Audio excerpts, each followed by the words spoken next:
yes, Mr. Scott. Thank you, Sergeant. Sir.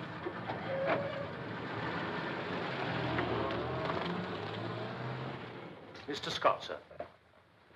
Well, Mr. Scott, you must be anxious to get at it. I thought you'd take a day or two to get settled before showing up. Mrs. Scott seemed to have that department pretty well in hand, sir. I see. Nothing like somewhere to go while the curtains are being hung, eh? That's about it, sir. I know what you mean. Tell me, did you find a nice flat? Have they fixed you up with a good office here? Quite all right on both counts, sir. Good. Well, you want to take a good look round before you take over. Find out what's going on, then when you're ready, we'll have a talk. Pretty thing, isn't it? Yes, it's the new reindeer, isn't it, sir? Not hard to recognize by that tail. It's made of the same metal as the plane. A new alloy they've developed. Very nice. Major Pearl will show you everything you want to see. He knows more about the place than I do. You're in good hands with him. We sometimes call him the Pearl of Great Price. Good. I'm in your hands, Major. I thought we'd start in just after lunch. Well, you and I, a little more. You can make a start? Yes. Fine. I'll see you in the mess at 1 o'clock. Buy you a sherry. I'm so glad you're here, Mr. Scott. I've been looking forward to it. So have I, sir. That's the original building, the balloon shed. Began here with balloons in the 70s. It's a very long time. All the strength tests to check safety factor group here. A lot of work just to find out if the engineer mucked up his mathematics. Nothing much to see until something breaks, and that always happens when you're somewhere else. Not much point in this. Flying boats are pretty well obsolete, of course. Part of Boffin's paradise, this is. Mind your step. You know, the scientist lads, basic research. The kind who eat their porridge with the slide rule. Built their own heaven here, lightning and all. Find out what happens when you get hit by it. Didn't put in any archangels, but it wouldn't surprise me if they'd tried.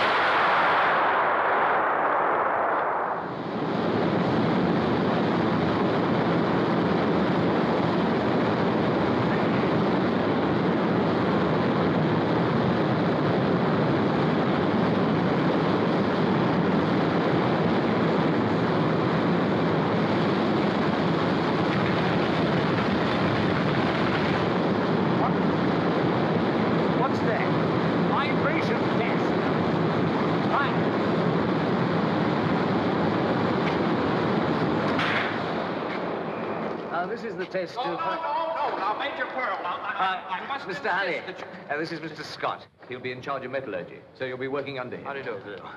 I don't allow That's anyone... quite an arrangement you've got there, Mr. Honey. It's the tail group of the new Rutland reindeer, isn't it? Yes, yes. What are you doing to it? I'm vibrating it. Yes, but I mean, what are you after? What do you expect to happen to it? I expect the tail to fall off. Excuse me, please.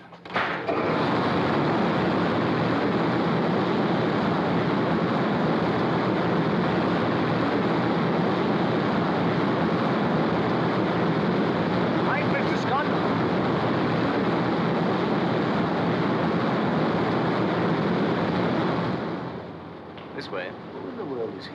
Oh, that's Mr. Honey, Mr. Theodore Honey. He's a Yank. Rhodes Scholar, I think, but he's been here forever. What's all this about expecting the tail of the new reindeer to fall off? They're already in service. Old Honey has some wild hair in his ear that vibration might cause metal fatigue someday by breaking down the aluminium atom in light alloy structures. Couldn't vibrate anything little to find out. All boffins are a bit crackers, but I suppose he's the worst.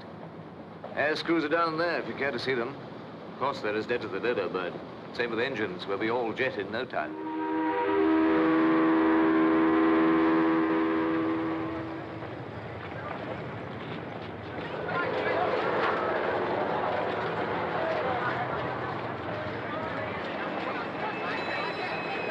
Night, Mr. Honey. Oh.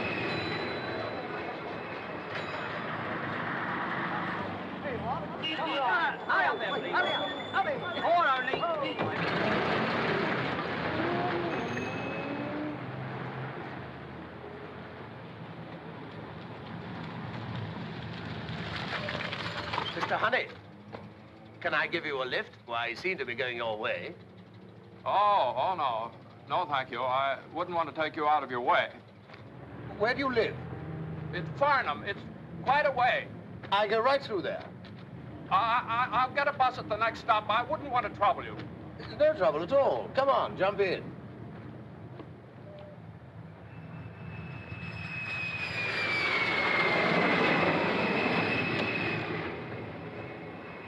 Why did you throw those in the bag? Oh, thank you.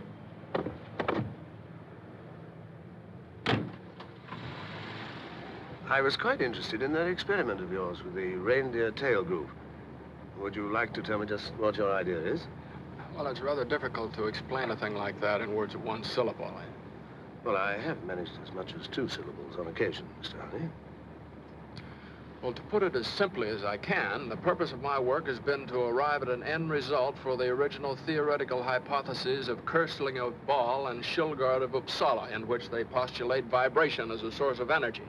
I reasoned that since this energy does not appear in any of the ordinary forms, such as heat or electrical potential, it must be absorbed by the metal itself, and that sufficient absorption would result in nuclear fission of the aluminum atom in an isotopic form with crystalline affinities. I see. And that means the tail will fall off. Exactly. Oh, here's where I live.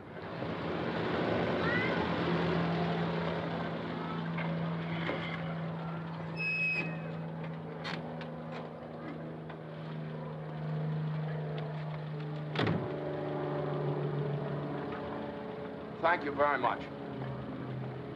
Would you care to come in? Thank you. I'd like to. Oh, I'm afraid all I can offer you is some sherry. Oh, that'd be very nice. Oh, probably not very good. I've had it quite a while. Well, perhaps it's time we tested it to see if it's suffering from fatigue. Oh, that wouldn't happen to sherry. Well...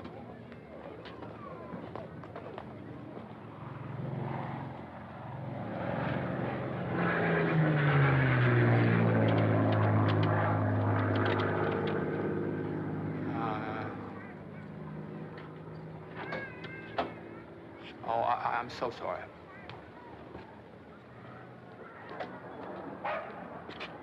It's the one next door. It's very easy to do, you know. You're new to Farnham, Mr. Honey.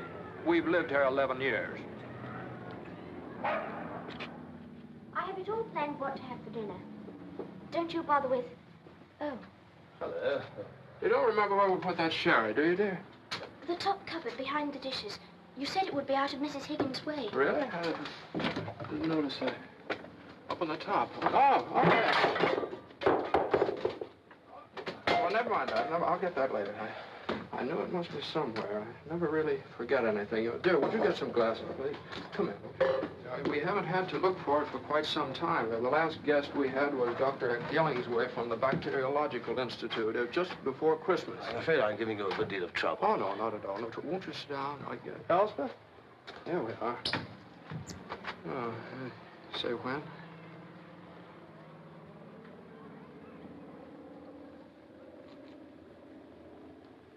I guess Miss Higgins did find it. I'll get some more. Look, I wish you wouldn't bother. Oh, no, it's no trouble. It's just around the corner. Need some...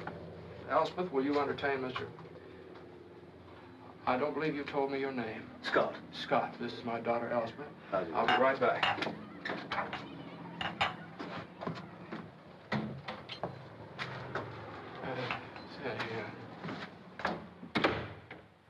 Won't you sit down, Mr. Scott? Now, just where would you suggest? Oh, I'm so sorry. It's my father's work. You have to be very careful. It might be something very important. There. Thank you. It seems as though your father does quite a good deal of work.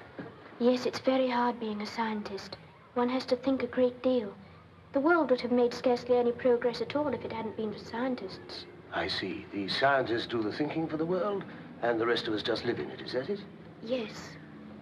When my father's thinking, I keep very quiet. And what about your mother? Does she help you keep quiet? My mother is dead, Mr. Scott. A V2 in the war. I'm very sorry indeed, Elspeth. You must miss her very much. Yes, I do. My father does more, I think. I try to do things for him the way she did, but I'm not very good at it yet. You see, I'm still a little young. I'd like to show you the house if you would like to see it. That would be very nice. This is the living room, of course. Would you like to see my room? Yes, I would, very much. This way, please. And this is where you sit quietly while he does his thinking? Yes. What do you do? Oh, sometimes I think. And then I'm training Theodore. That's Theodore. It's a kind of experiment to determine his capacity for the association of ideas. I tie his food on the string to see how long it will take him to learn to ring the bell when he's hungry. It's a very little bell, so it isn't noisy. It doesn't matter very much whether he learns it or not, because he's really quite a nice little fish. Yes. Well, what else do you like to do? Don't you ever play games? Oh, yes, we nearly always do after dinner. We have a schedule for it. Oh, yeah. What sort of games do you play? Oh, like about what things are pentamerous. Oh, how do you play that? You take turns in finding things that are 5 of everything, until one of you can't find any more. Then he loses. It's part of the science of numerics. What other games do you play? Oh, well, there's pyramidology. Pyramidology. Oh. That's the science of the Great Pyramid. My father made it up, too. The game, I mean. Here it is. Excuse me.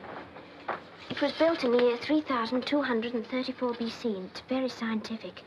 It was built in direct relationship to the stars, so it has an astronomical significance. It's the only known architectural example of squaring the circle. That is, the area of the base is exactly equal to that of a circle, with the height of the structure as its radius. It has the most wonderful maths in it. I'm sure it must be great fun. Oh, it is. I have nice fun. Elspeth, what have you done with Mr. Scott, dear? We're just coming, Father. We'd better go now. He may be looking for something like the corkscrew, and he really isn't very good at finding things. Oh, here, I'll get that out of your way. Oh, no. I'm afraid it becomes a little cluttered in here. Why didn't I see that? I think I'd better leave this. This is some correspondence I've been having with Tongay, a Tibetan, and the Abbé Belleville in Louvain. It's on the theory of numbers.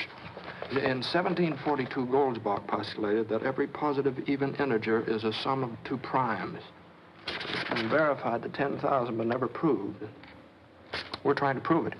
Yes, I'd want to know where to find that. By all means. Sounds interesting, but isn't it a little pointless? Oh, quite. That's the beauty of it. Here's something very interesting. This is Rutherford. Yes, I wanted to finish this. Yes, he identifies the 10 Loth tribes with the Scythians. Quite conclusively, too. It's very... Nice to read aloud to Elspeth. Oh, yes, I do. Yes. Light alloy structures and histories. You know where that goes, dear? And this one.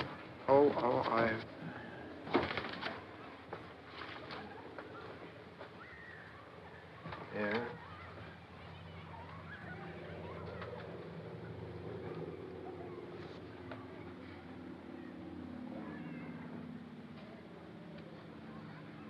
One of the more difficult of the sciences, I should imagine. What's it? Oh, yes. You know, I didn't find that very satisfactory. They seem to have such different problems with their children than I've ever had with Elspeth. You haven't found parental very difficult, then?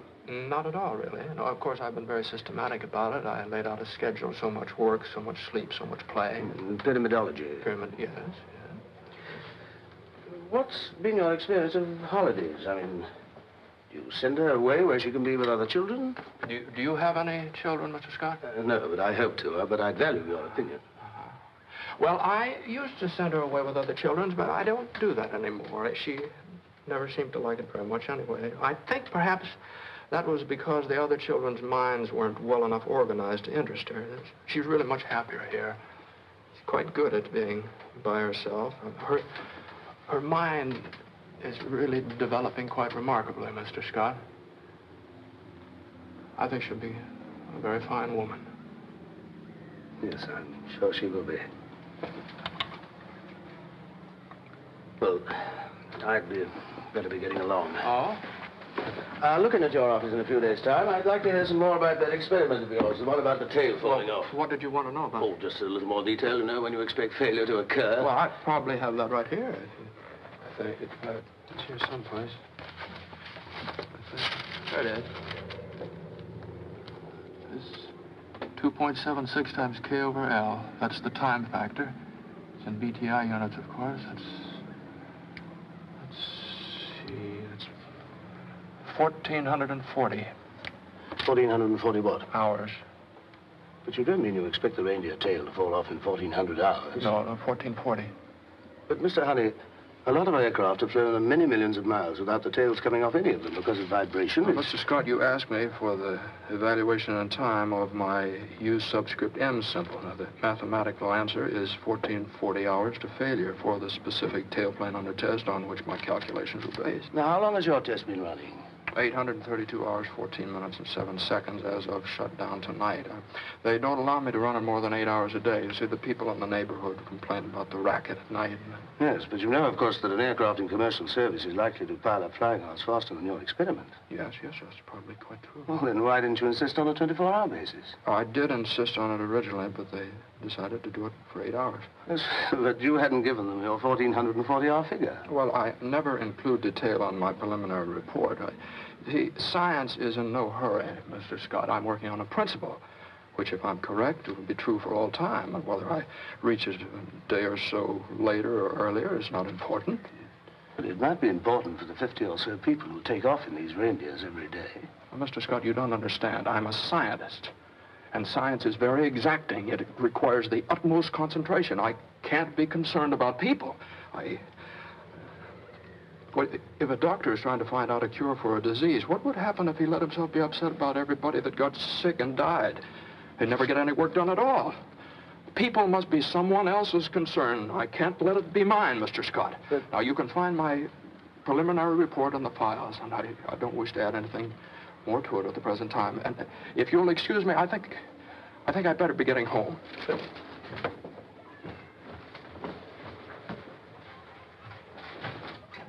Father. Oh. That's very easy to do, you know. Oh, goodbye, Elspeth. Goodbye, Mr. Scott. Goodbye, Mr. Honey.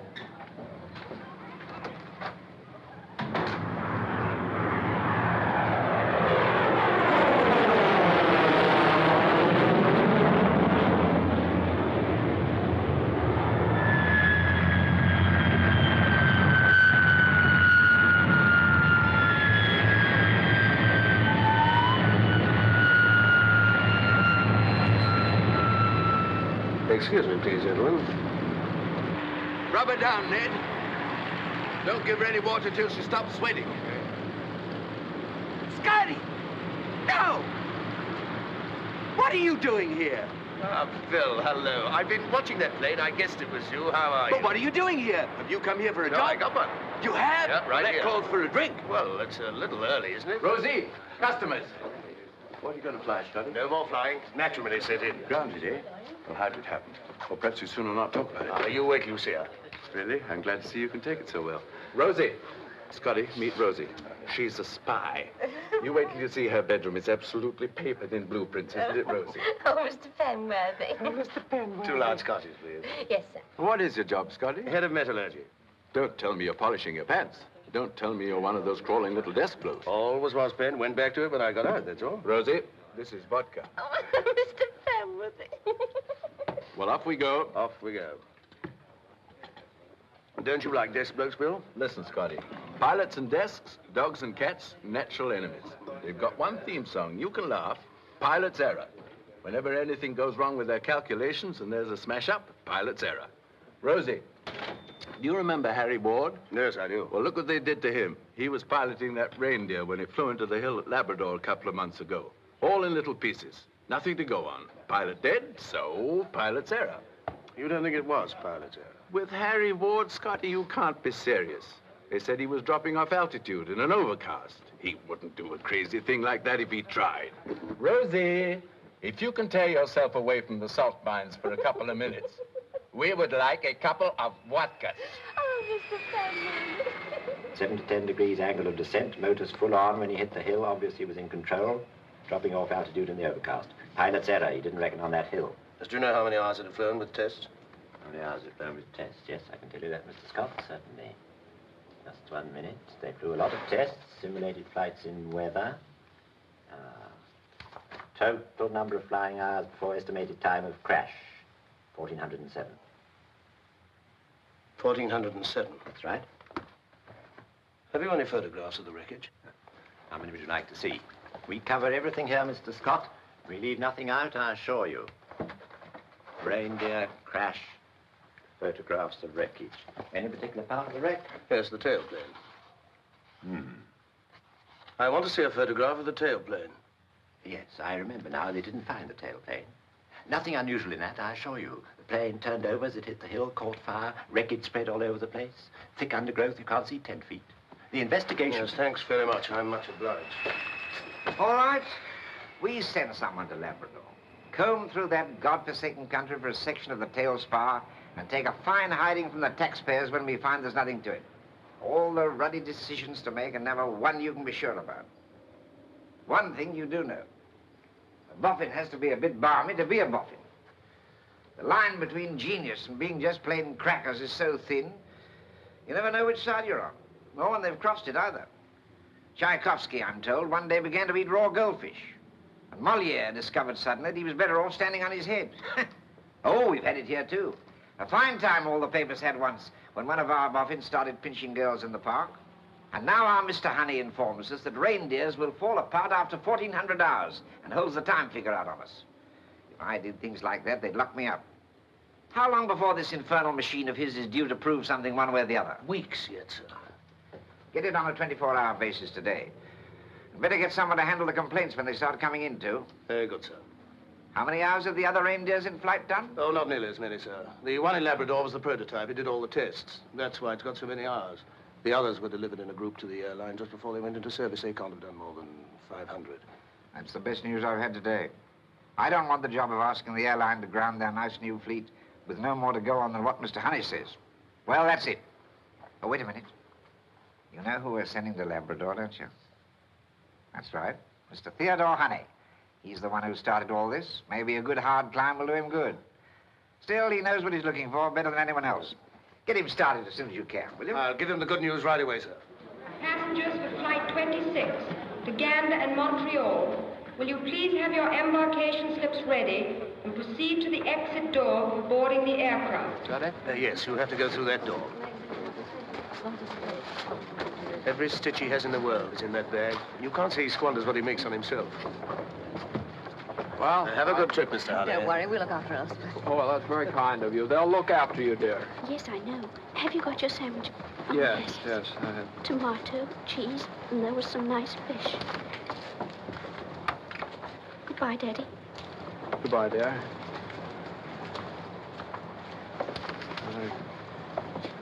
Good, I didn't bring a handkerchief. I'm sorry. We were in such a hurry packing. Mr. and Mrs. Brookholt, huh? That's right, thank you. Your name, please, sir? Honey, Theodore Honey. And your embarkation slip, please.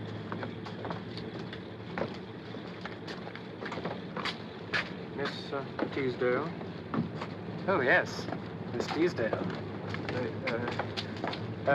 Thank you, sir. Oh.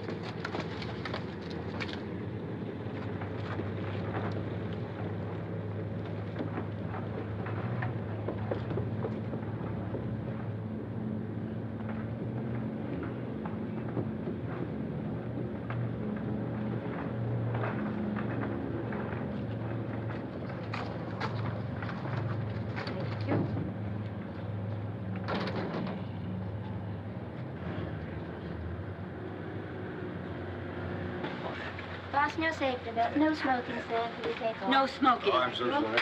Fasten your safety belts. Would you like to take your coat off, sir? You'll be more comfortable. That's right. We haven't many passengers on this trip, so you can use this seat for your things if you like. Oh, Fasten your safety belt, please. pardon. I'll just help you do it. That's it. Don't want you to fall out. All right now? Yes, thank you.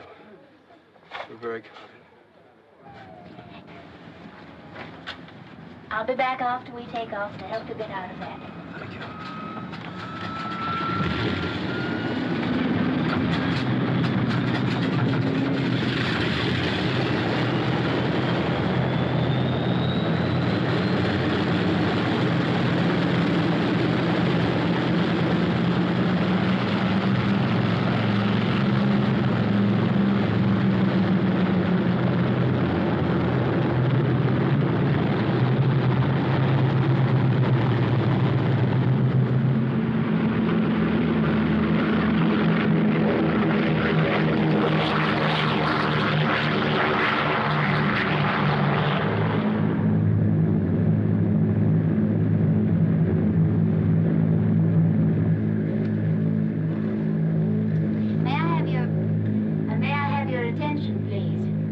unfasten your seatbelts now and smoke if you like.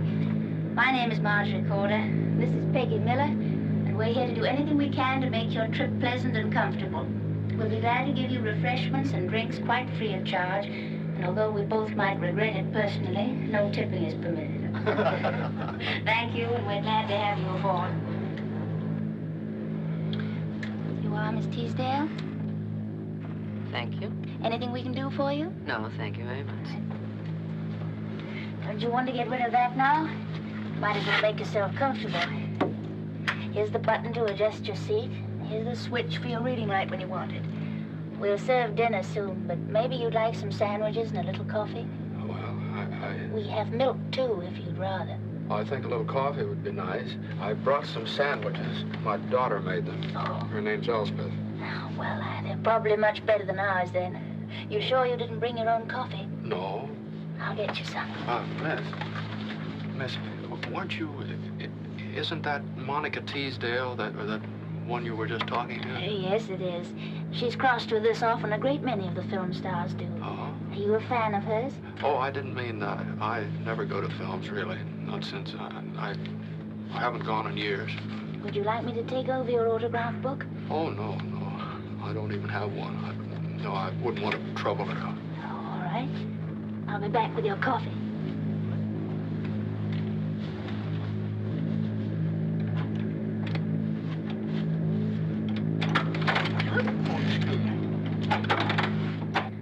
Wish the baby on you, but I've got one making his first trip. Sometimes they're worse. Brought his own sandwiches. Hey, the skipper can't find his cloud glasses. He thinks he may have dropped them in here. Have a look round for them, will you, Peggy? He's quite a bit worried. Almost ran into a big one. Oh, no, you don't. No new girl jokes here. She's doing fine. If you've come for coffee, help yourself. We give pilots service, co-pilots no. Oh, so you're on her side. Which one's the boffin? The boffin? Scientific bloke from Farnborough. Radio said he was aboard. Sam thinks we ought to look around, you know, courtesy of the drain and all that sort of thing. What's his name? Theodore Honey, believe it or not. Now, don't tell me where he is. 2 to 1 I can find him. I'll take the uncombed bloke halfway down the starboard side. Looks as though he didn't have a mother. Mr. Honey, in 21. See? Can't miss. From Farnborough. I've been a bright lassie. I've been talking to him as though he'd never seen a plane before. I'll question the master intelligence. I suppose he speaks our language. Well, let him have his coffee first. All right. I'll come down for him when we've hit the step. We'll only give him the 6-minute tour. He may ask a few questions we can't answer.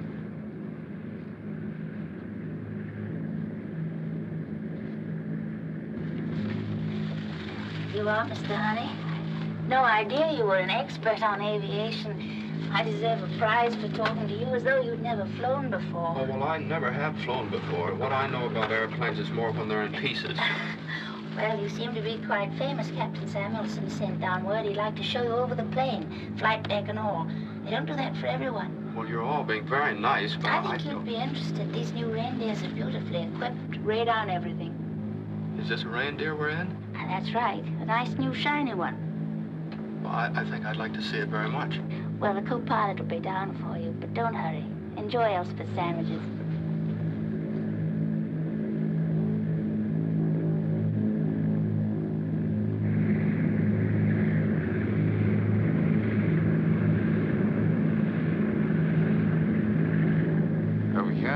Pressure analyzer for the cabin. Now, will you come this way, Mr. Honey? Thank you, Captain. You're welcome. Will you step down, please? Now, the engine instruments here. Hank can tell if a cylinder misfires just once, and which one it is. I think he could take a reading on whether his girlfriend's out with someone else or not. Now, mind ahead, sir. Find it, Meg? Yep. Fuses keep blowing on the undercarriage safety circuit. Here we have the radar screen, sir. Radio altimeter, radio compass, DF loop. Excuse me, DRC repeater, which is duplicated on the pilot's panel just in case. Oh, yes. Well, I don't suppose many things go wrong these days. Almost never. Won't even use reconditioned engines on this line. We get new ones every 600 hours. They're pretty things. They're really obsolete, though, aren't they? They're good enough for me. Not a cylinder's missed to take yet. This is the 3rd set. Have me out of a job if they don't kick up a little something soon. Oh, well, I wouldn't think that would happen. Did you say the 3rd set? That's right. But I thought the reindeers were new on this run. They are on this run. But this was one of the first 2 built, and the builders wanted some experience with the ship before turning the fleet over to this line. So we were loaned out for a while on the South American run. Well, for how long? Quite a while.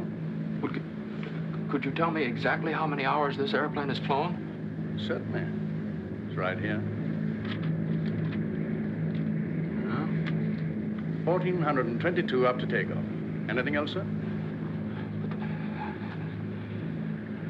No, We have dual ADF indicators.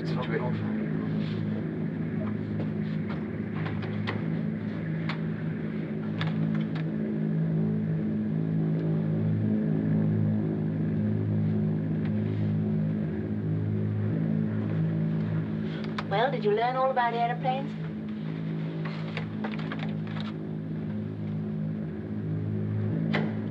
Mr. Dodson, I must speak to the captain at once. Captain Sanders is very busy, Mr. Honey. If there's something I can do, Mr. Dodson, please tell the captain I have every reason to believe this airplane's in very serious danger, and I insist on speaking to him, please.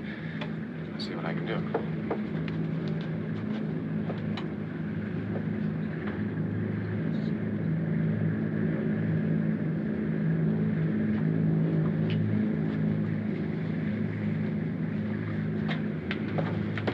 Well, Mr. Honey, what's all this about? I understand you're not very happy about something. Captain, this airplane and everybody in it's in very serious danger, and you must turn back at once. What sort of danger? Captain, I've been working on a theory on nuclear fission. I used the tailplane of a reindeer as a basis. According to my calculations, it'll fail in 1,440 hours. Now, I see, but now this is a theory. Now, I assure you I've done a great deal of work on this, Captain. This airplane has flown 1,422 hours as of takeoff.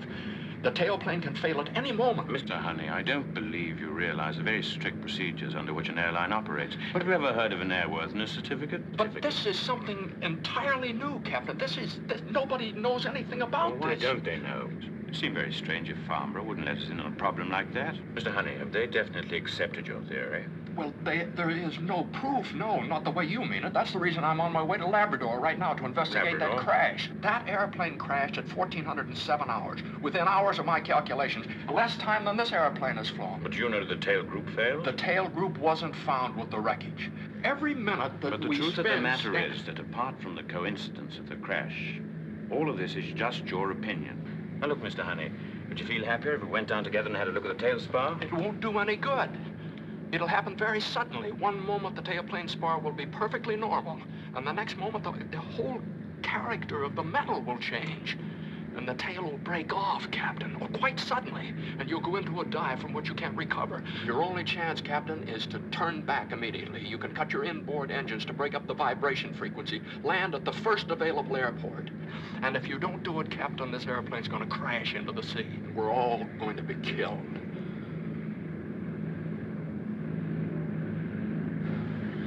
I see. Tell you what I'll do. I'll radio back a full report of all you've told me. And if London tells me to turn back, I will. Meanwhile, I'll cut the inboard motors, as you suggest. It'll make us late at Gander, but I'll take that responsibility. But I warn you, there won't be anyone at the airport to make a decision like that. And this time of day, they find it very difficult to find anyone who can. Very well, Captain. Let's wish ourselves luck.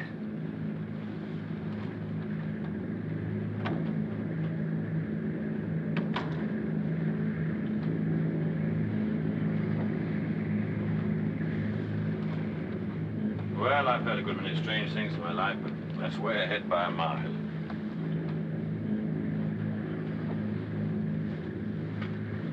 Oh, you better put it on the horn for London, Peter. I wouldn't miss unloading a report like that on the boys for half my pension. Right. Well, we give them something to think about, anyway. Here it goes. London radio from Flight 26. London radio from Flight 26. Okay, sir. Yeah. London radio from Flight 26. Over.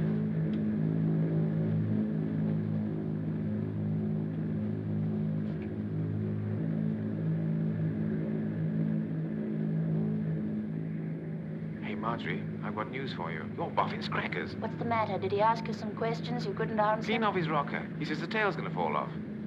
He didn't. He did, and with variations. Sam thinks you ought to keep an eye on him in case he gets violent.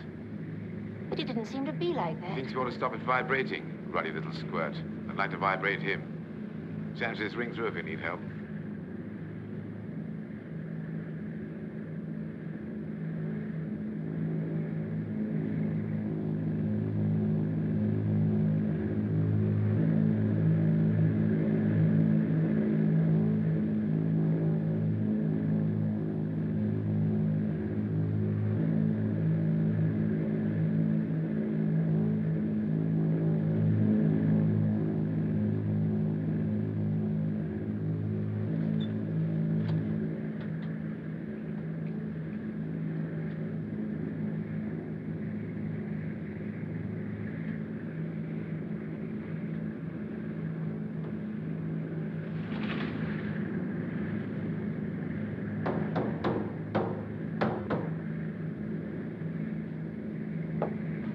get here for just a moment? Go ahead.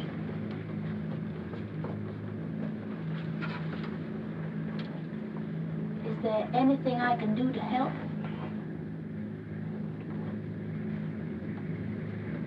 Thank you very much.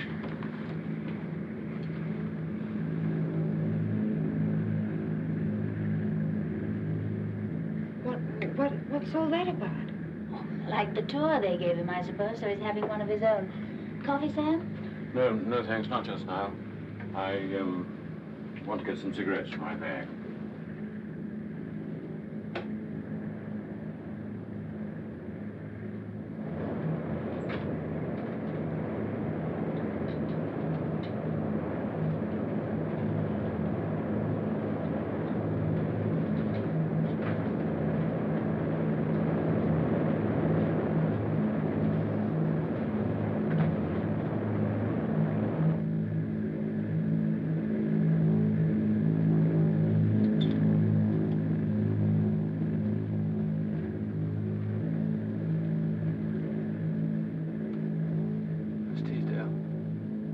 Teasdale.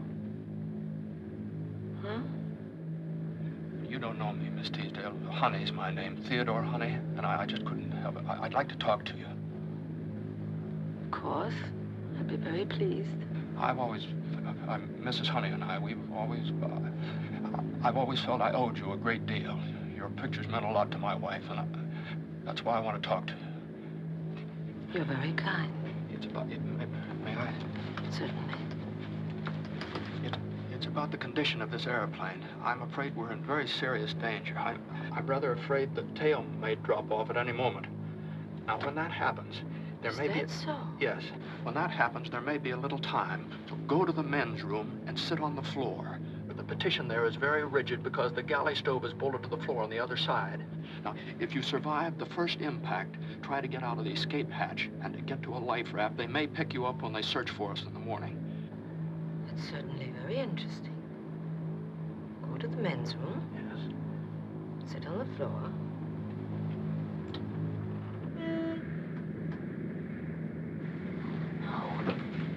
According to these calculations, I'm afraid Miss Teasdale's very tired. We really ought to let her rest for a while, don't you think so? Yes, well, I'm a little tired, but thank you very much, Mr. Honey. Please, Mr. Honey. I'm sorry, I was only trying to help. I'm sure you will. Some other time, perhaps.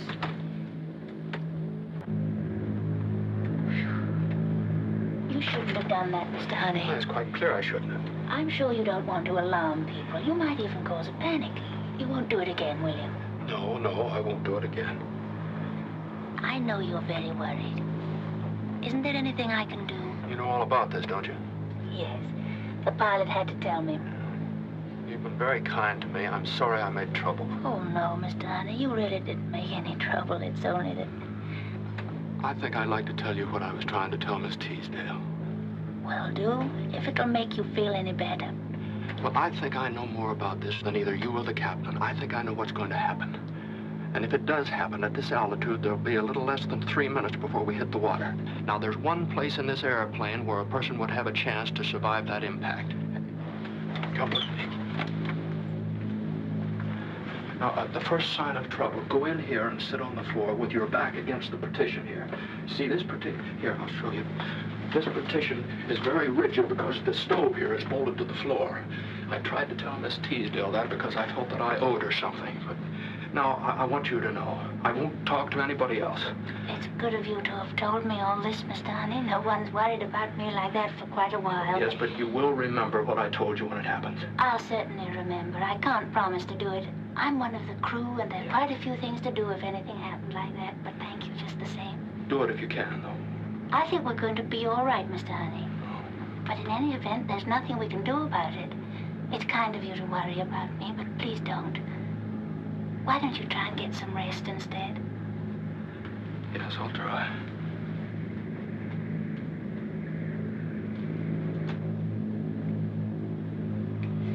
I think that crisis is over now, Miss Teasdale. I don't think it'll happen again. What's the matter with that little man? I think he was just trying to do something for you, but I'm afraid he's got some rather odd ideas. He certainly has. He told me to sit on the floor in the men's room. That isn't an odd idea. I'd like to meet one. I think he was trying to tell you the best place to be. if there was an accident. Is that what I ought to do? I think he's right about it being the safest place. But if he's right about that, he may be right about the tail falling off. Who is he? Just one of the passengers, some kind of scientist, I think. And you know, they don't often track. Oh. The altitude, Miss Teasdale, sometimes causes a highly nervous state in certain passengers.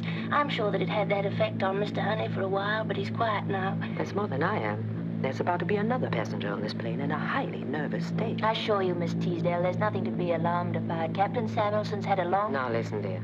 The scientist says this plane is going to crash. The captain says it isn't. Your vote doesn't count because you had to string along with the captain. It leaves it a tie.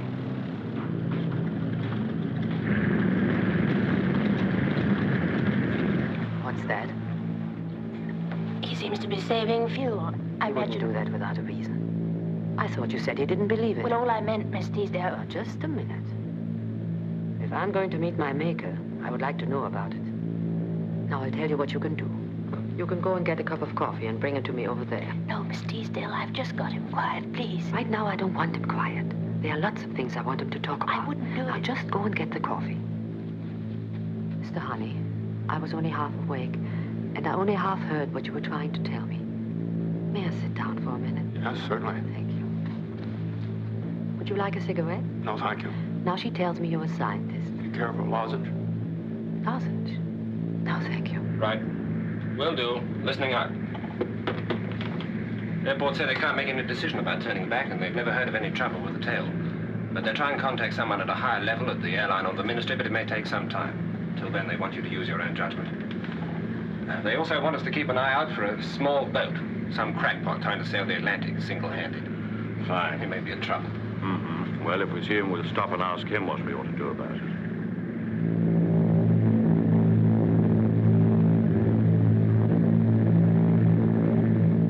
All right, now, I estimate it would require a speed of 420 miles an hour to bring the forces into equilibrium. This could be attained by a downward flight path of 7 degrees below the horizontal.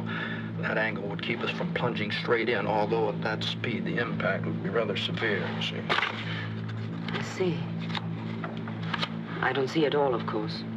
But I do understand that when you think something out, you don't stop halfway, do you? But the pilot, he should understand you.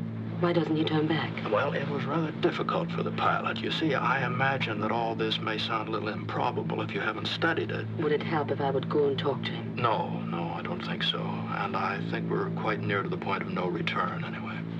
The point of no return? That's where it's as short to go on as it is to turn back. Oh, I thought you meant something else. Miss Teasdale, would you like your coffee in your own seat? No, put it over here. Oh, as a matter of fact, let's go back there, where we won't wake anybody, no matter how much we talk, and where I can say my prayers if I feel like it. Will that be all right? Yes, Miss Teasdale. Good, then we can all stop worrying who's going to sit where. Come on, Mr. Honey.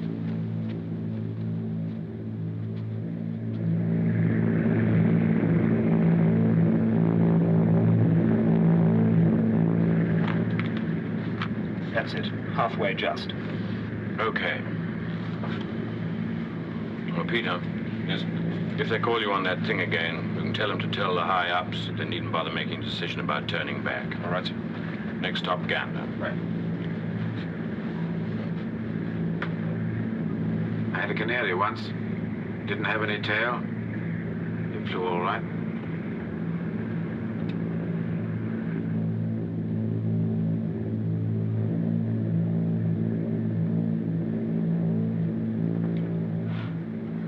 Funny. I would have thought I'd feel quite differently being right up against it like this.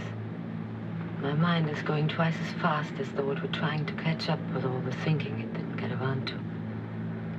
All those people there makes you wonder which one you would pick out to save if you were God, and which one wouldn't matter much.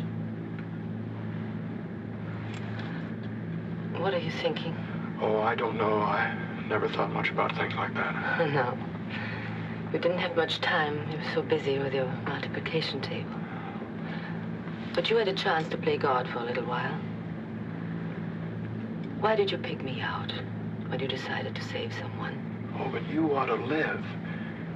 I mean, the work you do, you should keep on doing it. Oh, the work. No, I don't think I'll buy that. A few cans of celluloid in a junk heap someday. Has been fun, but that's about all. No, the work you do. If you could have finished that, all these people and lots more wouldn't be in the spot they're in right now. That's the kind of work that should be finished. No. I think I picked you. Well, it's very nice of you to say that, Miss Teasdale. But I think it'll be all right about the work. The work will get done. I think it'll be all right about me. Haven't you any family?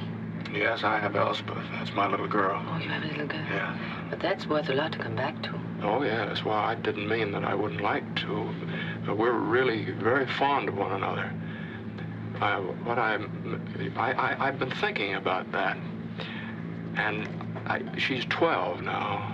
Her character's formed, I think. Mary did that mostly. That's my wife.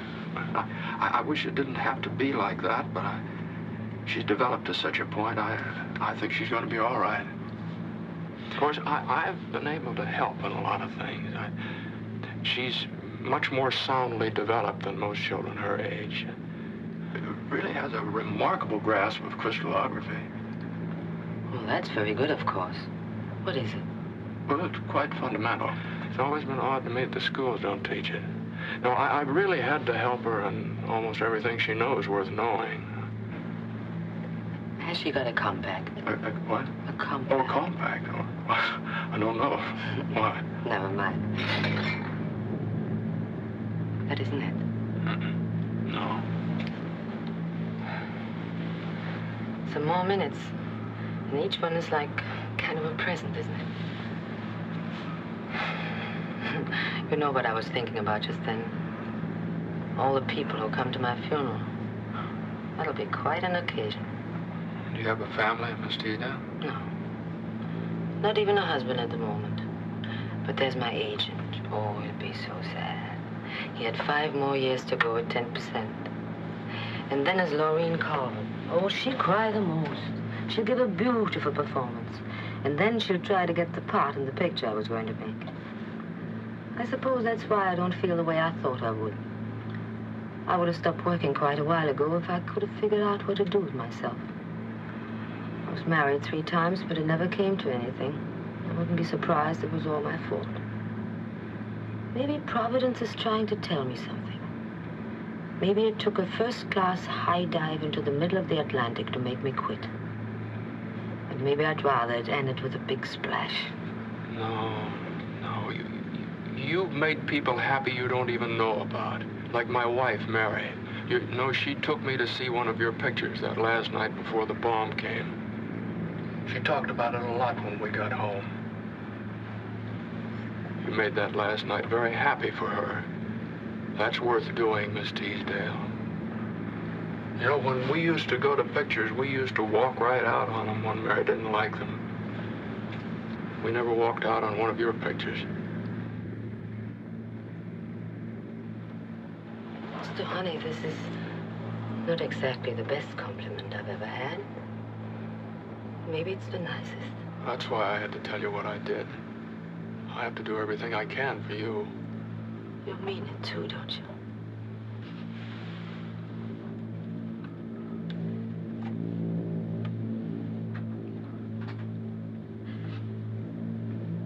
You scientists are always so busy figuring out new things. Why don't you figure out a mascara that won't run? Well, I'm afraid that's a little out of my field.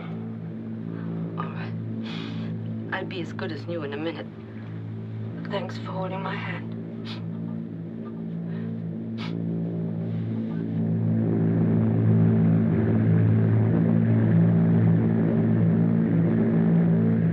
I wouldn't mind seeing something.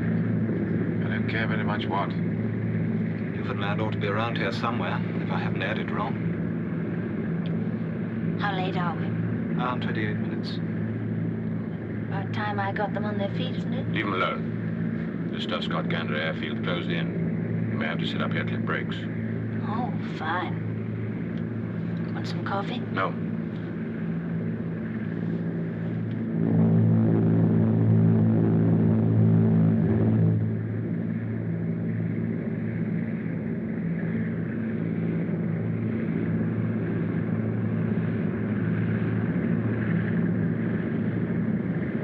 start the inboard motors to land. Hank, count feather 2 and 3. Yes, sir. How long? Oh, about half an hour.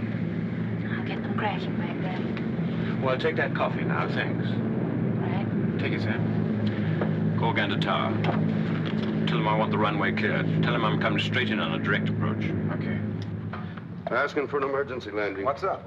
I don't know. He said it was a long story. You better phone AOA, Flight 52, and tell him to keep circling. I'll look after things down here.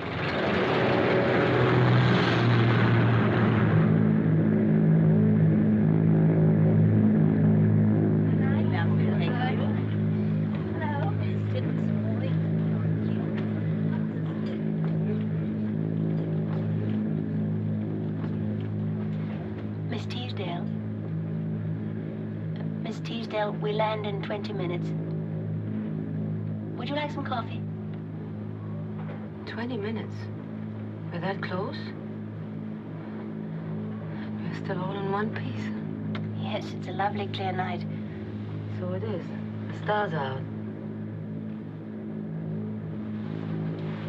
Go back to my seat. Would you like some coffee, Mr. Honey? No, thank you. You did have rather a lot, didn't you? I'm sorry you had to be so worried, but I think we're quite all right now. We're all very lucky. You'll go back to your seat and fasten your safety belt for the landing, won't you?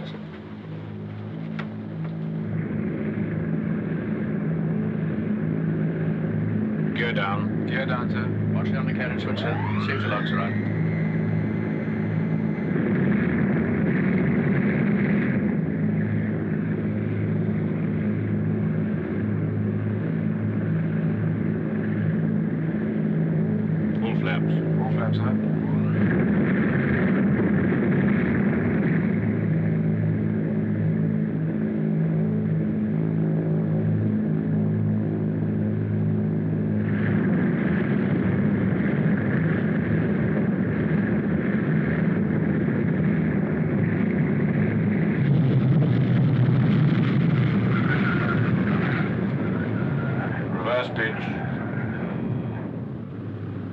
To me, I don't know what he was in such a hurry about.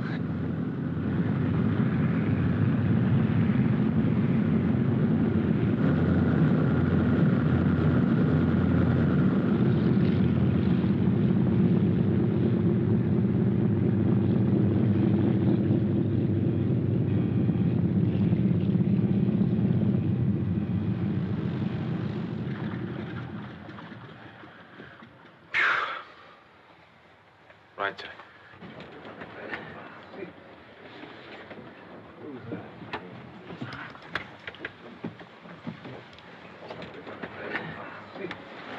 Quite a night, Mr. Honey.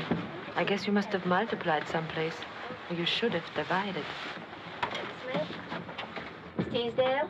How long do we stay here? About an hour, I think, sir. Thank you. Yes, we can, aren't they? Sure.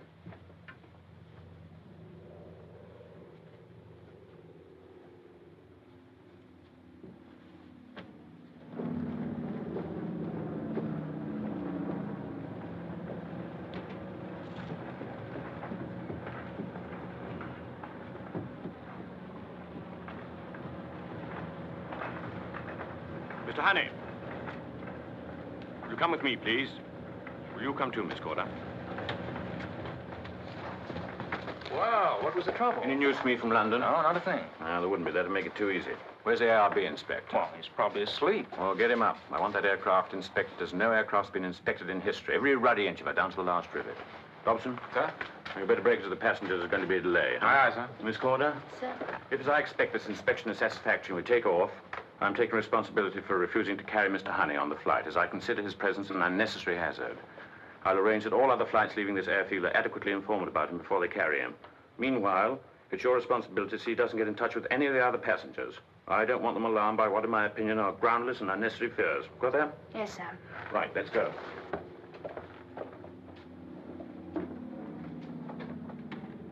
I feel rather like a policewoman. I don't like it very much. Well, I don't want to make any more trouble for you, Miss Corder. Where do you want me to go? I know an office. Come on, let's try and make it the nicest arrest that's ever happened. Are we going to leave on time? We're late already, you know. There'll be a short delay. The captain wants an inspection, that's all. It won't take long. Mr. Honey. They say it'll be 2 hours. It means it'll be 3 hours. It just ruins the damn I'd like to tell somebody what this is going to cost me. Some coffee, please. The one I liked best was the one where you killed your husband. I thought that was smashing. Oh, yes, I like that, too.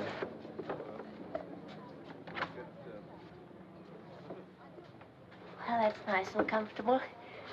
I'll bring you something to eat if you like. Bacon and eggs, all right? Yes, that'd be very nice. I think it's better that you stay here, Mr. Honey. Some of the passengers get very upset about delays. They might find out it was you and say things they didn't really mean. Well, I'll do anything you say, Miss Corder. Good. I'll be back in no time.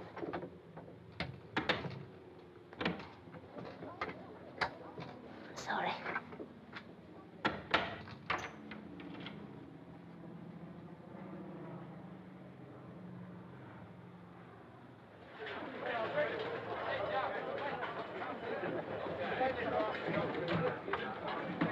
I brought your bag in from the plane. You really do travel light, don't you? You think the captain's going on? I suppose so, unless they find something wrong. Now, come on while it's hot. But they won't find anything wrong. I told him that. I wish people didn't think they knew everything. You really believe it's going to crash whether they find anything or not? Yes, I do believe that. Well, I've told him. He'll just have to make his own decision now. Just one thing I'd like to get clear. How sure are you about this? You said it was going to happen last night, and it didn't. And you said you really didn't have any proof. Well, I'm quite sure. I've worked it out through 3 different channels, and the results all agree. Of course, I won't know until the evidence of my test. But I suppose if the captain goes ahead, Miss Teasdale will go, too. I expect she will. I think she believed me for a little time last night, and I don't think she did. You know, it'd be nice if you and Captain Samuelson could argue this out and get together on whether it's going to fall apart or not. This is getting cold. That plane in Labrador, that was proof in a way. I suppose there was a stewardess on that one, too. Yes. Yes, I knew them both very well. Couldn't you believe me, Miss Corder?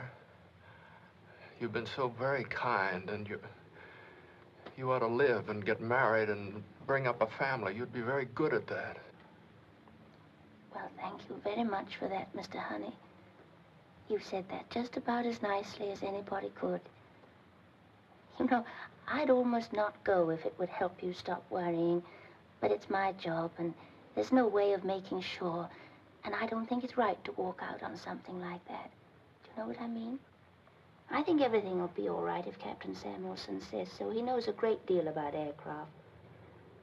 Now, why don't you eat that up? It'll make you feel better.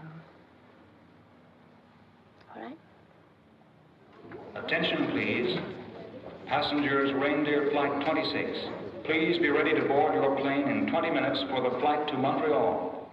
Flight 26, please be ready to board your plane in 20 minutes for Montreal. Well, I'd better be going. I won't lock you in if you promise not to speak to any of the passengers. I won't. Well, goodbye, Mr. Honey. We'll see you in Montreal. And please don't worry.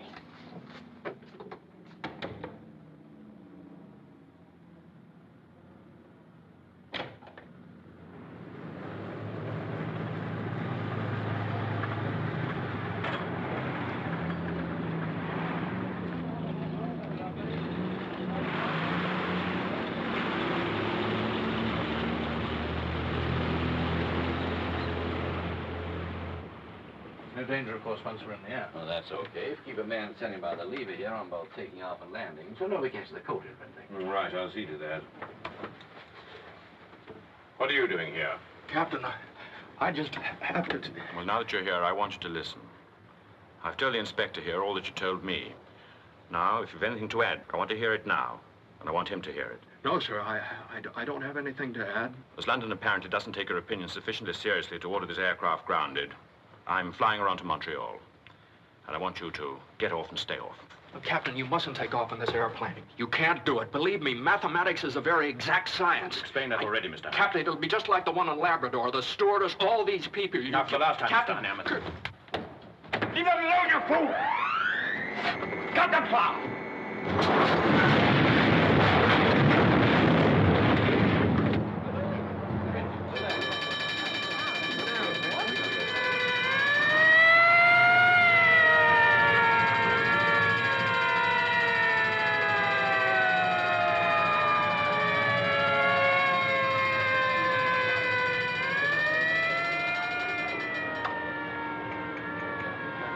swine.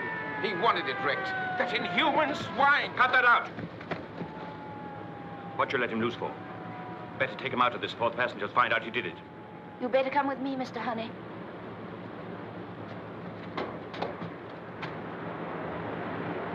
It just folded up. It just folded right up and sat down.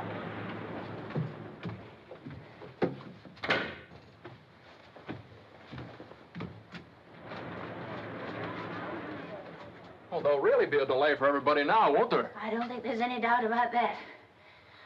Tell me why. He did do it, didn't he? Yes, I'm afraid he did. If you believe in something, you believe in doing something about it, don't you? Well, they wouldn't listen to me, and the lever was right there, so I just pulled it. That's sticking your neck out pretty far, isn't it, if you just thought it was going to crack? I tried to get them to ground the airplane. They wouldn't listen to me, and the lever was right there, so I just pulled it. Don't those things cost an awful lot of money? Oh, a tremendous amount of money. Oh, this is going to cause a great deal of trouble. I should think it might. I don't know what they're going to do. I've never had any experience with anything like this before. I should think nobody has. I think this is a kind of a world record.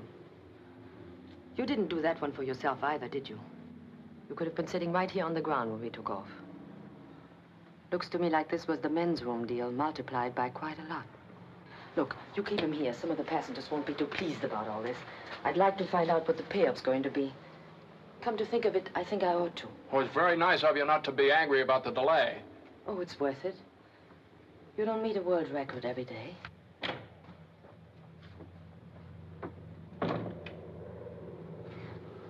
I don't know whether to be glad or sorry I didn't lock the door. It never occurred to me you'd do anything like that. Well, it never occurred to me either. I suppose the airline will be very angry. That, I'm afraid, is probably quite an understatement. I can't imagine what the establishment will think. I suppose I'd better let them know what I've done. I imagine they'll hear about it. Uh-huh. Man kills airplane. There's apt to be quite a lot in the papers about that. Oh, dear. Well, Elspeth will find out about it. I can't imagine what she'll think either. Look, Mr. Honey, we'll probably be sent back to London for reassignment after they've sent another plane to pick up the passengers. Would it help if I went to see your little girl and told her you were all right? Well, would you do that for me? There's no telling what she'll hear, is there? Well, whatever she hears, I imagine she'll understand. Well, I wish I did.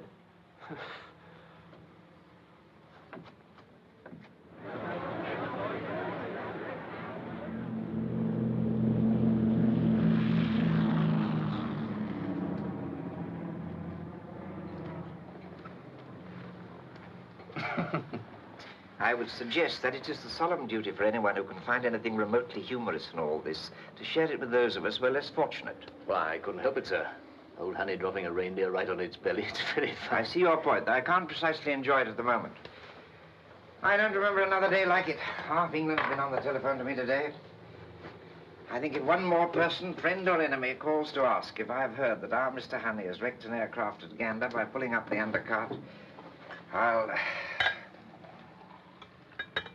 we'd better sort some kind of order out of all this. The chairman of the airline, Sir David Moon, calling you, sir. I thought I said I'd take no more calls today. He said I was to take the telephone to you, no matter where you were. All right, I'll take it. Hello. Yes, put him through. There are quite a few other calls, sir. You surprised me. The other half's getting in fast. The Ministry, the ARB, the Treasury, every newspaper man in the Empire. Hello. Oh, hello. Hello, Sir David. It's nice to hear from you. Oh, yes, that I very much heard.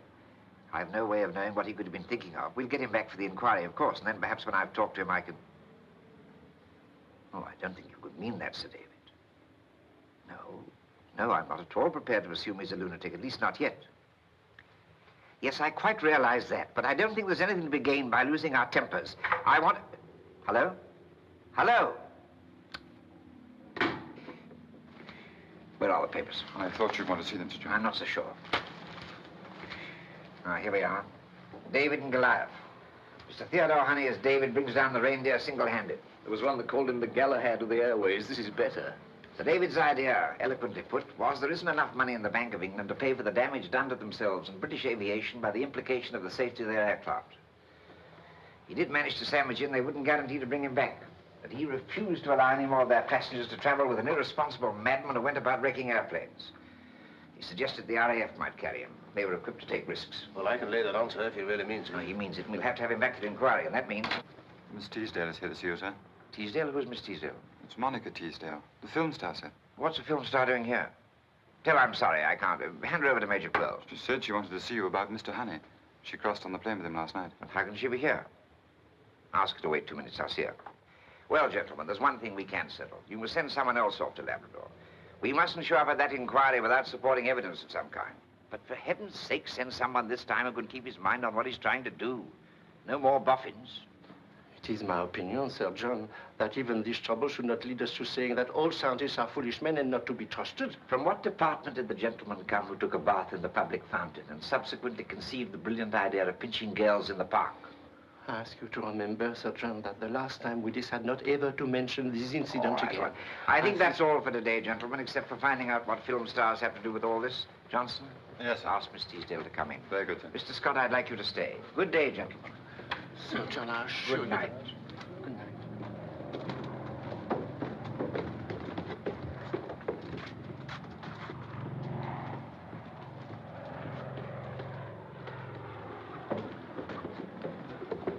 Miss Teasdale, Sir John. How do you do, Sir John? How kind of you to see me. Not at all, Miss Teasdale. Let me present Mr. Scott. How do you do? You're his boss, aren't you? I've heard a great deal about you. Sit down, please. Thank you. Did we hear correctly that you were on the plane last night with Mr. Honey? That's right. But I don't understand. How did you get back here? There was a plane coming through headed this way, and I got on it. But if you want to know why I'm here, that'll take a lot longer to tell you. Did he ask you to give us any message? No, he doesn't even know I'm here. If you couldn't give us any idea what really happened, Miss Teasdale, we should be very grateful indeed. They were going to take off, although we told them they shouldn't. And the lever was right there. He just pulled it. You've never seen such a commotion in your life.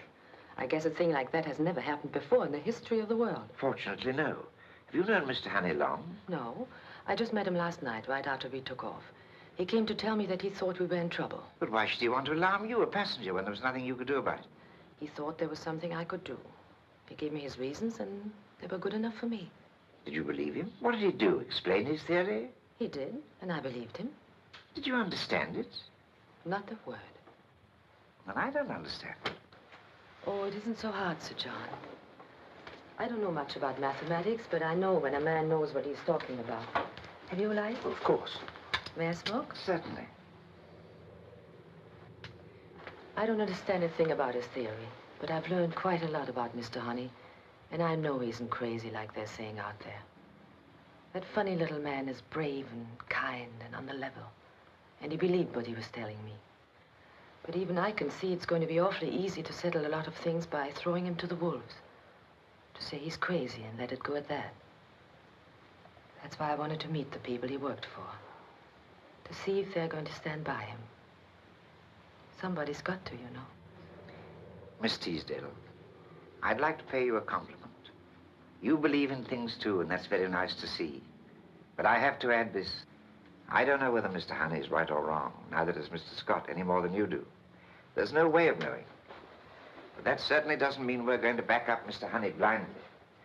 There's a matter called the truth, which has to be served. It's a difficult thing, the truth, in a case like this. And the most I can promise you is we'll do our utmost to get at it. And we hope it's going to be on Mr. Honey's side. Well, the truth is a good deal anyway. I don't think there was much need in my coming, but I'm glad I did. Thank you, Sir John, for giving me your time. Goodbye. Goodbye. I'll see you to your car. Thank you.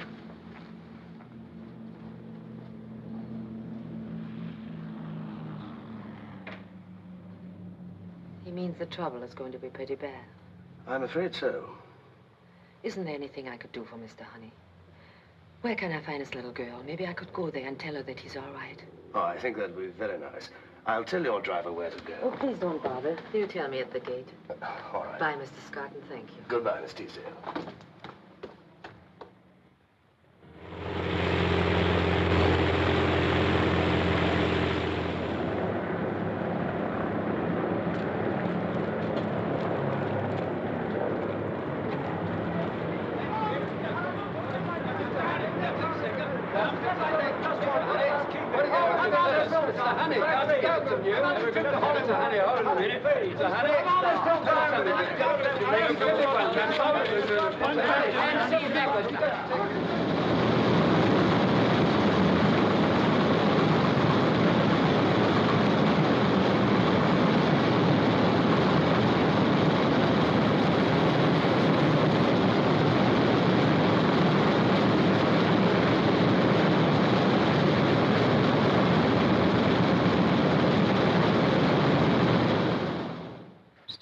Of course I know him.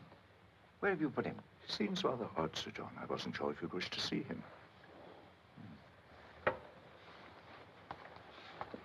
Sir John, I want to protest very strongly. Why has my work been taken out of my hands? Supposing we go somewhere where we can have a little chat. I'm not in the habit of going around wrecking things. You ought to know that. It's my work that... Hold on for a minute, Mr. Honey. Come this way with me. Mr. Scott, I must borrow you for a few minutes. A friend of yours has arrived. Hello, Mr. Honey. Yes. Come this way. So, as far as we're concerned, there's only one decision to be made and one only. Whether we should allow the remaining reindeers to go on flying. If they're to be grounded, that must be done at half your estimate. We dare not cut safety finer than that. The inquiry has been deferred until the last possible moment for making that decision, which fortunately gives time enough for your test to reach the 1440 mark, plus some margin of error. That's why it isn't yours anymore, anyone else's. Too much depends on it. If your test is a success, the airline and everyone else will be very grateful to you. If it isn't, and we don't get supporting evidence of some kind from Labrador, then, and this is the difficult part, Mr. Honey, so I'll put it bluntly. Since none of them believe for a moment the test will succeed, they feel it imperative that they should be prepared to issue as effective and as sweeping a statement as possible to offset the almost ruinous publicity that reindeers have received. That yours was an act of an irresponsible, unbalanced mind, which they believe to be true. And they want the supporting opinion of qualified psychologists. In other words, they wish to test you as well as the tailpiece. To see if I'm insane? That's right. Do you think I'm insane? I don't think you are, Mr. Honey, any more than I think you make a habit of going about wrecking things. But there's no way to know that.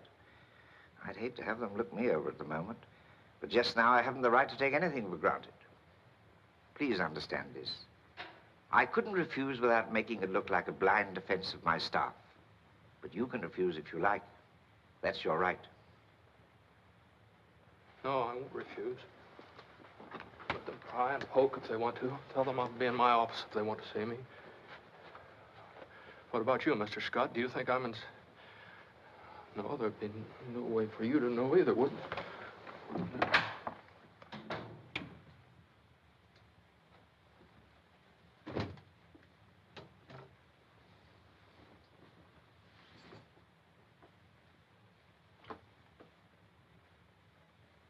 Who is it? Who's that? Oh, Mr. Honey. Well, I beg your Mr. pardon. Honey, it's me, Marjorie Corder. We didn't expect you back tonight. I stayed with Elspeth. Somebody had to. Well, that's very You must be tired. Have you had anything to eat? I don't... You probably didn't. I'll get you something. We had lobster for supper. Do you like cold lobster? But I can manage. It keeps me in practice. Now, why don't you go upstairs and take a look at Elspeth?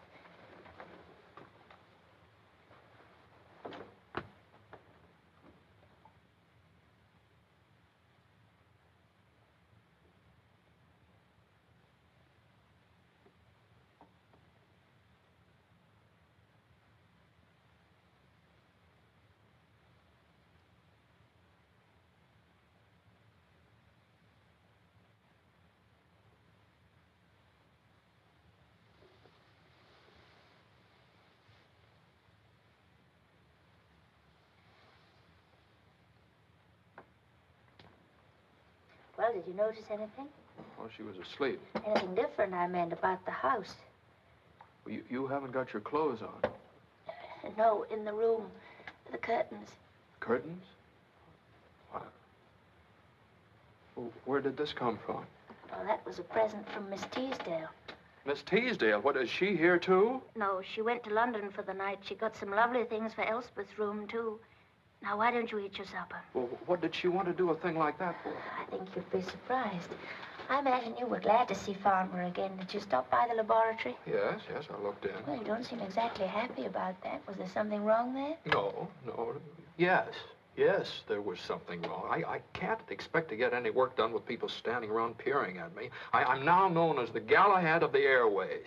You know, I heard someone saying, imagine old Honey collecting a poppy like Monica Teasdale. Well, I expect they were just trying to be friendly.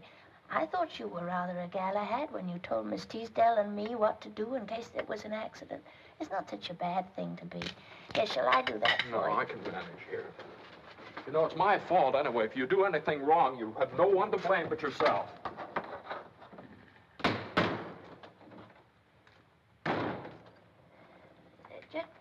What was it that you thought you did wrong?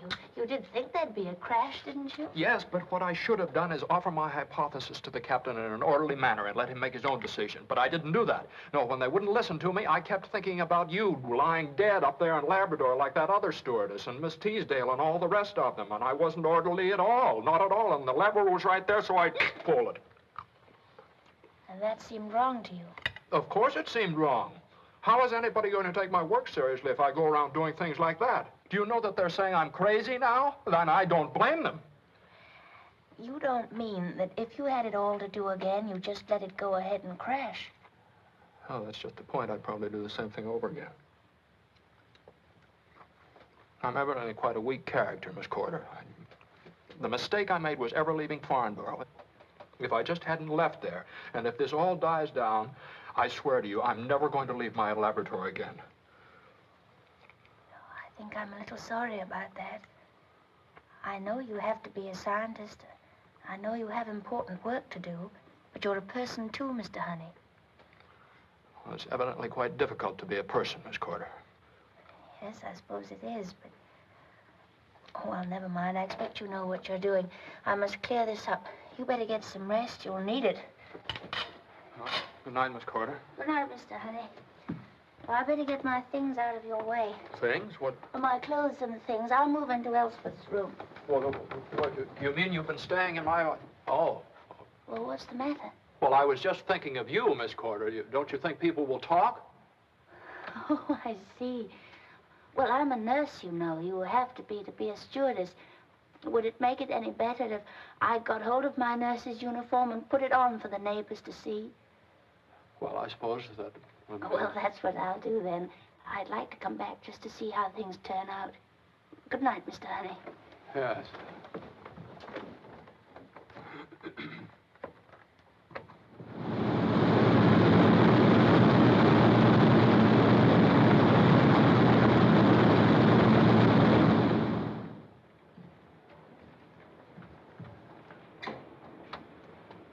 Well, who's sick?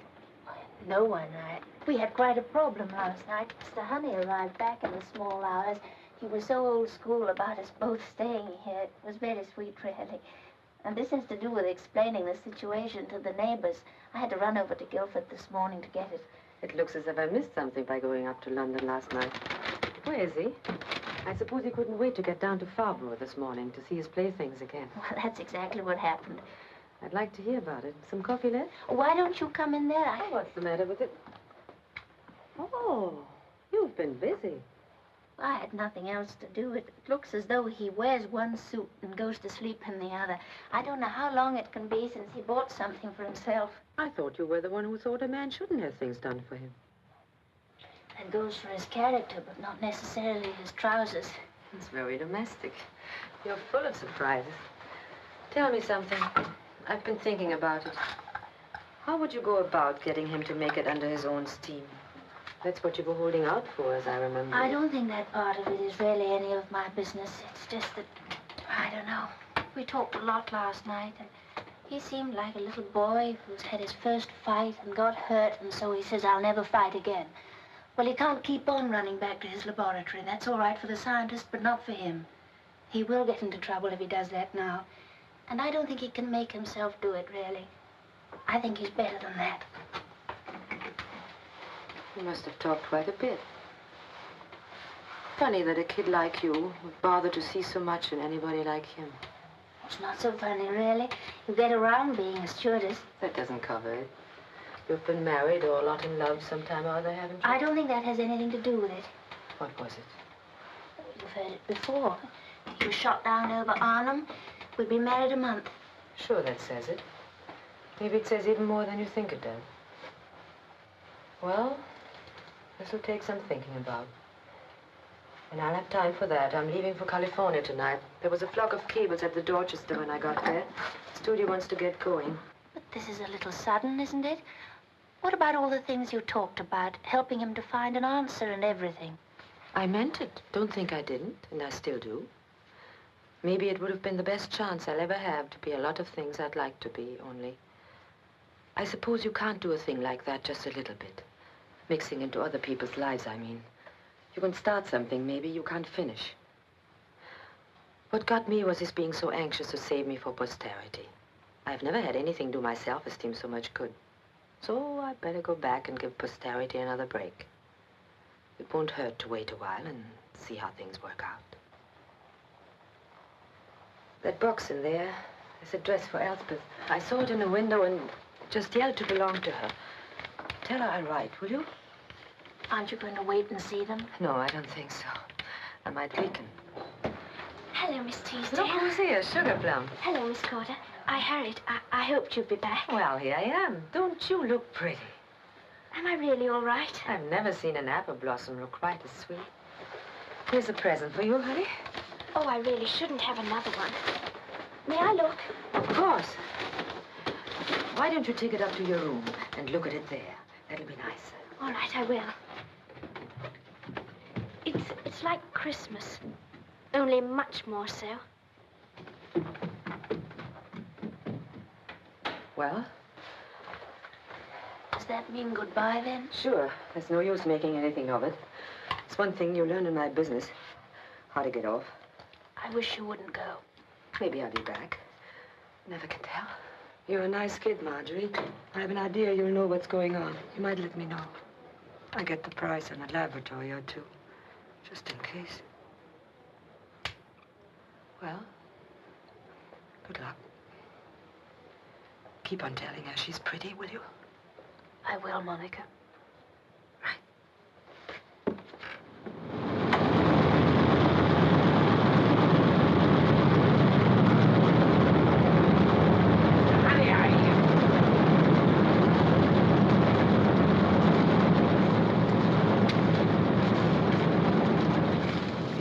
Discouragingly healthy to me. What's your 0 hour exactly? 2 o'clock this afternoon. Let me know the minute it even shivers.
Not much longer.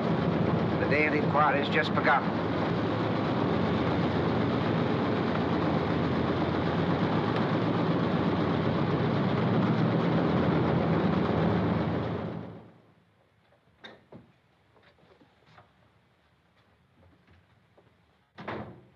Oh, I'm afraid I'd forgotten you were here. I'm sorry. I should have let you know.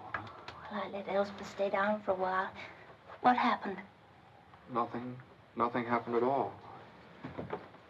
My figures clearly said the tail should fall off, and the tail didn't fall off. It's 7% above my figure. I didn't fall off. Oh, I'm sorry. Well, what happens now? Well, I've been thinking about that on the way home. I'll go to the inquiry, and I'll stand up, and I'll explain my figures to a group of very angry men, and then they'll reject the whole thing. I'll sit down. I'll sit down and listen to them say that I'm insane because of what I did in Gander. And Perhaps I am. I'm not sure, you know. But qualified psychiatrists will testify to that. I talked to 3 of them this afternoon. No, that was yesterday, wasn't it?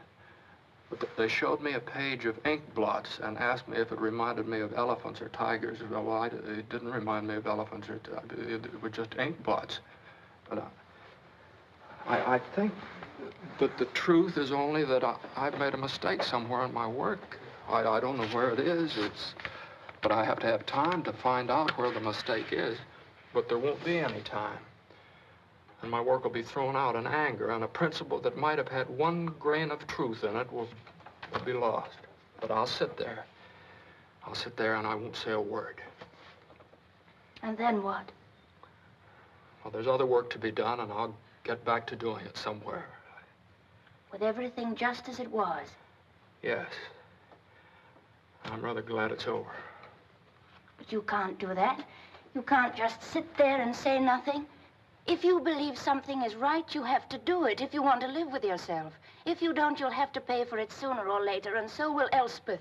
What about Elspeth? Everything is just to be as it was for her, too. Yes, she was very glad to have it that way. She was very happy. Oh, it's as simple as that. I see. Well, I'm sorry it's the wrong time to talk. There isn't very much point, either. It's my last day, you know, but I'd rather say goodbye when you come back. I start my job again tomorrow.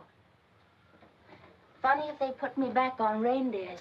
That really would be Gander all over again, wouldn't it? No, but you wouldn't do that. Supposing I did. Would you let me?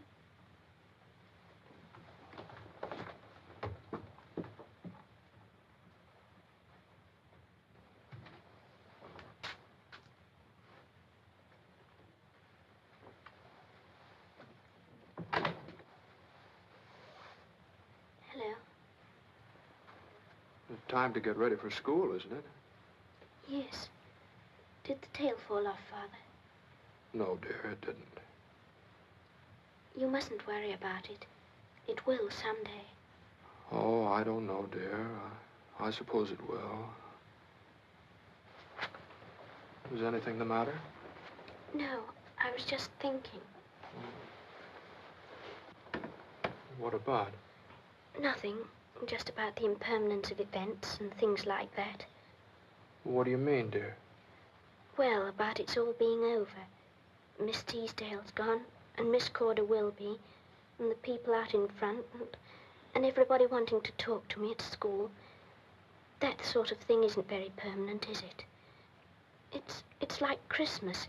Everybody very nice to everybody else for a little while, but then it doesn't last. Why is that, Father? Oh, I don't know, dear. Don't they talk to you all the time in school? Oh, no. I'm a SWAT, you know. Oh, I didn't know you were a SWAT. What is a SWAT? Well, a SWAT is rather the sort of person that people don't talk to very much because they're different. Like my intellectual quotient being too high. Well, do you mind being a SWAT? Oh, no. But it was exciting rather than not being. Everybody wanting me to get them autographs and things. But if things like that are so impermanent, like Christmas, then it would be much better if... I was thinking. I put away the things Miss Teasdale gave me. And I was thinking, maybe if I didn't go to school anymore, I'm sure I'd learn much more here with you, because there wouldn't be other things to think about, and things being impermanent. Dear, what? Well, you mustn't do that. What's the matter, dear? Go away. Oh, are you sick, dear? I'm all right. Please go away and leave me alone.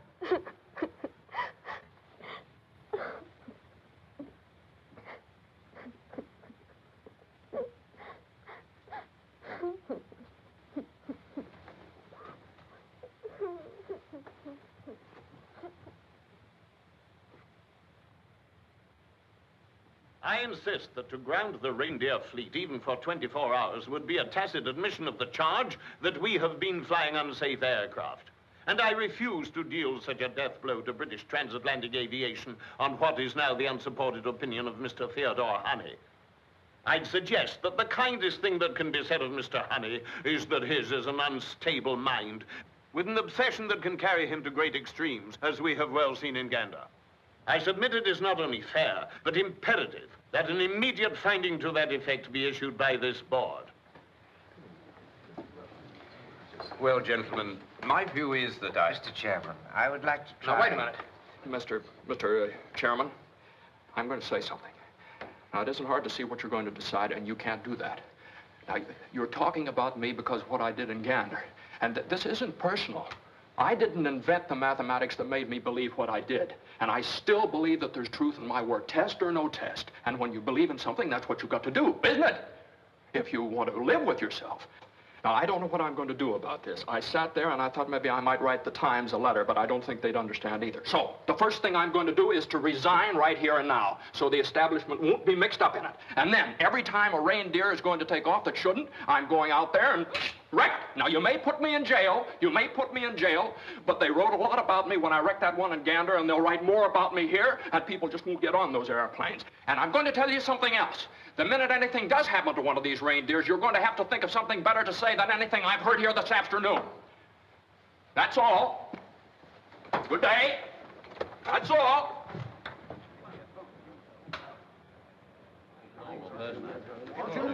Well, gentlemen,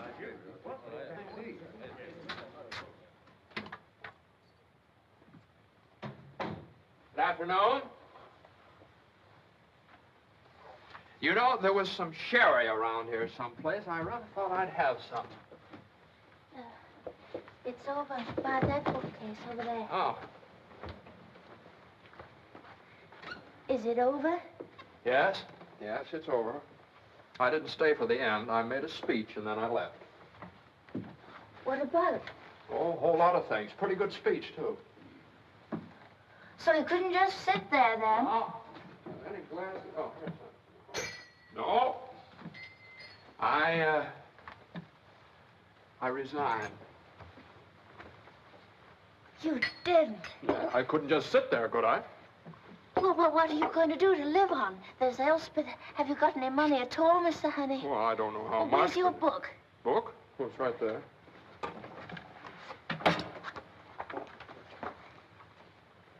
Do you know how much money you have to live on?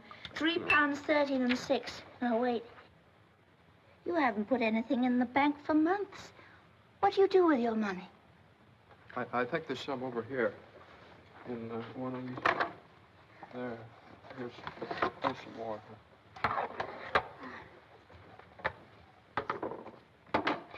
March, January, 2, 3. 7 months? You haven't put anything into the bank for 7 months? You have lots of money. I shouldn't have worried, should I? You don't need anyone. No, Yes, you do. what's the matter? You're not going to cry, I can't go away and leave you. I go back to work. It isn't safe. You've got to have somebody looking after you. I'm going to marry you and live here, whether you have a job or not. What? You're...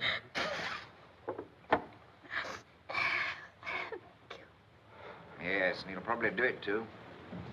We'd better go down and see him Your before secretary sent this over, Sir John. She tried to get hold of you at the meeting, but they wouldn't put her through. She said it was very urgent. Oh, thank you.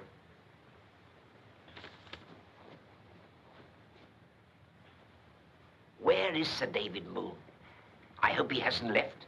I can't wait for this. It's from Nixon in Labrador. He says they found the tail spar, and it's a fatigue fracture if ever he saw one. Sir John, I've had the most incredible piece of information. You haven't heard mine. They've just made the first test flight on our plane at Gander after it was repaired. It made a perfect landing on the airport, and the tail collapsed while it was taxiing to the hangar. I could hardly believe it. And I was to help you.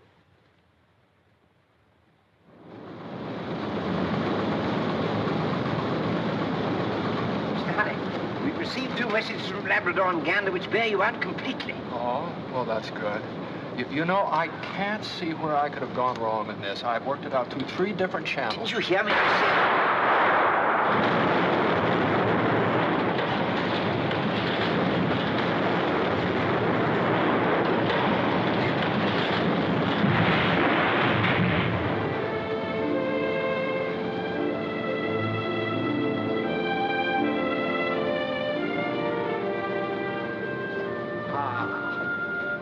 Temperature.